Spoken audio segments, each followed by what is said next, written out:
Bonjour, dans cette vidéo, je vais brièvement introduire la théorie de l'attachement.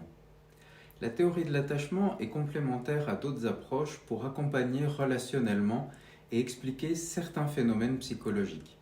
En tant que tuteur ou accompagnateur de résilience dans un contexte pédagogique ou de soins, cette approche est claire et permet de comprendre les enjeux émotionnels manifestés par certains enfants, adolescents, jeunes étudiants, leurs parents et les adultes de manière en général, ou encore les personnes âgées.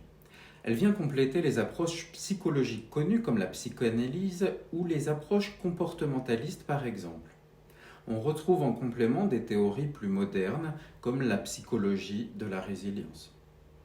De nombreuses psychopathologies peuvent s'expliquer selon la perspective apportée par la théorie de l'attachement. Les auteurs que vous retrouverez en bibliographie sont René Spitz, John Bowlby, décrits comme les précurseurs de cette théorie, puis Ainsworth ou Main. Dans le monde francophone, je ferai référence à des auteurs comme Nicole ou Antoine Guédenay. Nicole Guédenay a d'ailleurs été filmée dans une conférence très complète sur le sujet disponible sur YouTube. Pour une définition synthétique, j'ai choisi Hervé Benoni parce qu'il précise les principes de base de la théorie de l'attachement primaire. Donc les voici. La théorie de l'attachement rend compte de la manière dont les premiers liens s'établissent. Une bonne base de sécurité permet de développer les fonctions cognitives.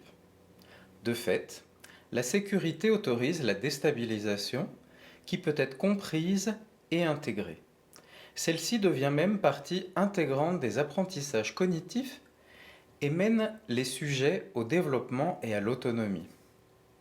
Ce qu'il faut donc retenir dans cette introduction de la théorie de l'attachement est que la théorie de l'attachement complète les différentes approches explicatives des phénomènes psychologiques qui se passent chez une personne. L'attachement se crée dans les premiers mois de la vie d'un être humain et évolue tout au long de sa vie. L'attachement signifie créer une base de sécurité. Et si la sécurité affective est créée, elle permet à l'enfant de se développer intellectuellement et de prendre de l'autonomie. Selon la qualité de cette sécurité, l'enfant intègre des éléments de son identité, des manières et des ressentis dans sa relation avec lui-même et avec les autres. Cette intériorisation détermine un style d'attachement spécifique appelé. En conclusion, attachement égale sécurité égale autonomie.